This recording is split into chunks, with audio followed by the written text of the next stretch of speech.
అనంత సంసార సముద్రతారా నౌకాజితాభ్యాం గురుభక్తిదాభ్యాం వైరాగ్య సామ్రాజ్యద పూజనాభ్యాం నమో నమః శ్రీ గురుపాదుకాభ్యాం నమో నమః శ్రీ సాయి పాదుకాభ్యాం. శ్రీ గురుభ్యో నమః. శ్రీ సచ్చిదానంద సమర్థ సద్గురు సాయినాథ్ మహారాజ్కి మొత్తం పర్ఫెక్ట్గా చూడాలి. ఎప్పుడు సాధ్యం? సాయిబాబా పరిపూర్ణ అనుగ్రహం ఉండి నీలో ఏ దుష్ట లక్షణాలు దుష్ట భావాలు లేకుండా ఉంటే ఒక బాలుల్లా ఉంటే నువ్వు సత్యాన్ని చూస్తావు. అదే సాయిబాబా నెక్స్ట్ లైన్లో చెప్తున్నారండి. ఎంత అద్భుతమో వినండి. వాళ్ళ జోలికి పోవద్దని చెప్పారు. ఏది? ఈ రంధ్రాన్వేషణ బ్యాచ్ జోలికి. ఇప్పుడు వాదనకి విషయాన్ని తేటతెల్లం చేయడానికి మనకు తేడా తెలిసింది. విషయాన్ని తేటతెల్లం చేయాలి. వాదించడం ఎంత దుర్మార్గమో విషయాన్ని తేటతెల్లం చేయకపోతే అంతే ప్రాబ్లం. అక్కడ అభిప్రాయాలతో క్వశ్చన్ లేదు. మళ్ళీ శ్రీహరి, ఇది ఇంపార్టెంట్, తన భక్తుల చేతుల్లో కీలుబొమ్మ అంటే నెక్స్ట్ జై తెలిసింది. అమాయక భక్తుల కోసం తహతహలాడతాడు అంటే లాంగ్వేజ్లో చెప్పే విధానం అండి. ఎవరైతే మనసు శుద్ధిగా పెట్టుకొని ఎవరి యందు ఏ ద్వేషము లేకుండా, ద్వేషం ఎందుకో నాకు అర్థం కాదు. చెప్పాగా ఇక్కడ సాధించేది ఏమీ లేదురా అంటే ద్వేషం ఎందుకు? ఇక్కడ ఏదో సాధించాలంటే దానికి ద్వేషం ఉంటుంది. కానీ నా దృష్టిలో మనసా వాచ కర్మణ ఇక్కడ సాధించాల్సింది ఏమీ లేదు. ఇక్కడ సాధించేదానికి విలువ కూడా ఏమీ లేదు. దాన్ని సైంటిఫిక్గా ప్రూవ్ చేయగలను. ప్రూవ్ చేయడం అంటే నేను దర్శించాను కాబట్టి చెప్పగలను. ఎవరట? అమాయక భక్తుల కోసం అంటే దేనికోసమో ప్రయత్నించని భక్తుల కోసం. అమాయకం అంటే పిచ్చి పిచ్చిగా ఉండే పిచ్చితనం అమాయకత్వం కాదండి. తెలియదు, పదాల అర్థం తెలుసుకోవడం కోసం చెప్తున్నా. అమాయక భక్తులు అంటే దేనికోసం తాపత్రయం లేనటువంటి భక్తుడు అని గుర్తండి. దయచేసి దీన్ని నోట్ చేసుకోండి. దీన్ని ఇందాక చెప్పినట్టుగా మీరు దర్శనం చేయండి. అర్థం వేరే అయితే చెప్పండి.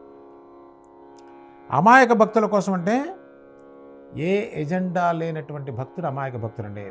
వాడి హృదయంలోనే సత్యం రిఫ్లెక్ట్ అవుతుంది. అటువంటి భక్తుల కోసం ఆయన తహతహలాడతాడు. It's context. ఆయన తహతహలాడటం ఆనందం పెట్టడం అవే ఉండవు.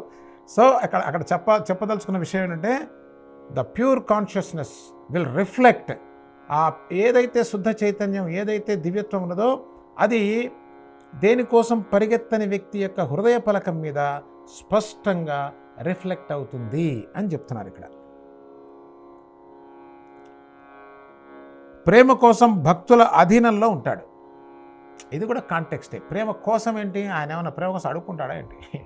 ఆయనకి లోట. ఇది కాంటెక్స్ట్ అని చెప్పడానికి, అంటే మనలో చక్కని ఉద్దీపన కలగడం కోసం భాషలో వచ్చినటువంటి ఇదే.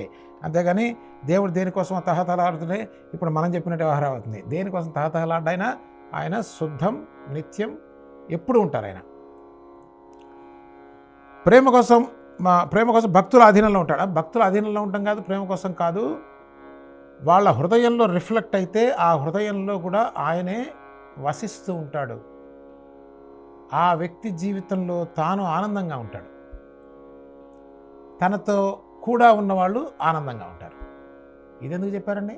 అంటే కృష్ణుడు గొప్ప బాలరు గుర్తొచ్చారు నాకు. కృష్ణుడు ఆనందంగా ఉంటాడు కదా. Is a pure consciousness, is a pure love. We don't understand what love is. Okay, ఎప్పుడు అండర్స్టాండ్ అవుతుందంటే నీవు దేనికోసం తాపత్రయపడకుండా ఉన్నప్పుడు, ఆ తాపత్రయం తొలగిపోయినప్పుడు you will come to know what love is. It's very true statement అండి. ఆయన చుట్టూ వీళ్ళకు కూడా ఏ ఎజెండా లేదు. గోప బాలర్కి ఎజెండా ఏంటి చెప్పండి? No, there is no agenda. వాళ్ళే ఈ అమాయక భక్తులంటే. ఆ గోపబాలుల యొక్క హృదయ పలకం మీద చక్కగా శ్రీకృష్ణుడి అంటే అద్దంలో సూర్యుడు ప్రతిబింబించినట్టు. ఇంకా అద్దంలో మాలిన్యం ఉంటే ఏదన్నా ఉంటుందేమో కానీ ఈ అమాయకత్వంగా ఉన్న భక్తుల హృదయంలో ఆ శుద్ధ చైతన్యం, ఆ విశ్వ చైతన్యం ఎప్పుడైతే ప్రకటన అవుతూ ఉంటుందో వాళ్ళందరూ కూడా ఆనందంగా ఉండడానికి కారణం కృష్ణుడు, గోపబాలులు.